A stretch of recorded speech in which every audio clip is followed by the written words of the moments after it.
ನಮಸ್ಕಾರ ವೀಕ್ಷಕರೇ, ನೀವು ನೋಡ್ತಾ ಇದ್ದೀರಾ ಶ್ರೀ 24 ನ್ಯೂಸ್. ನಮ್ಮವರು ಸಂಘದಿಂದ ಚೆನ್ನೈನಲ್ಲಿ 69ನೇ ಕರ್ನಾಟಕ ರಾಜ್ಯೋತ್ಸವದ ಆಚರಣೆ.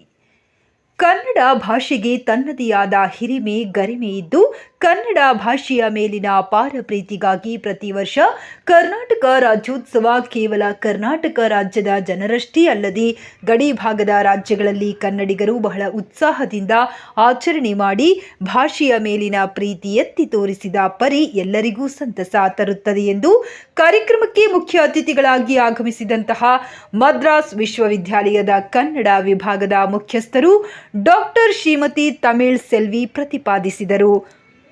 ನಮ್ಮವರು ಸಂಘ ಚೆನ್ನೈ ವತಿಯಿಂದ ಚೆನ್ನೈನ ಮರಮಲೈ ನಗರದಲ್ಲಿರುವ ಶಿವಾನಂದ ರಾಜಾರಾಮ್ ಮೆಮೋರಿಯಲ್ ಸಭಾಗೃಹದಲ್ಲಿ ಸುಮಾರು 300ಕ್ಕೂ ಹೆಚ್ಚು ಕನ್ನಡ ಮನಸ್ಸುಗಳೊಂದಿಗೆ ನಮ್ಮವರ ಹಬ್ಬ ಕನ್ನಡಿಗರ ಹಬ್ಬವನ್ನು ಆಚರಿಸಿದರು.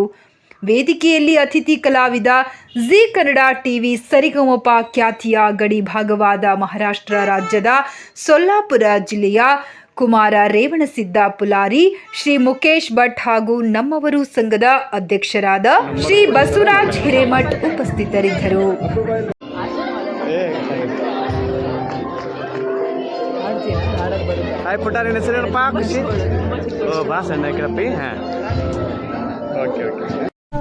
ವೀಕ್ಷಕರೇ, ಈ ವಿಡಿಯೋ ನಿಮಗೆ ಇಷ್ಟ ಆಗಿದ್ರೆ ಈ ಕೂಡಲೇ ಸಬ್ಸ್ಕ್ರೈಬ್, ಕಮೆಂಟ್, ಲೈಕ್ ಮಾಡಿ ಹೊಸ ವಿಡಿಯೋಗಳನ್ನು ಮಾಡಲು ಬೆಂಬಲವನ್ನು ನೀಡಿ.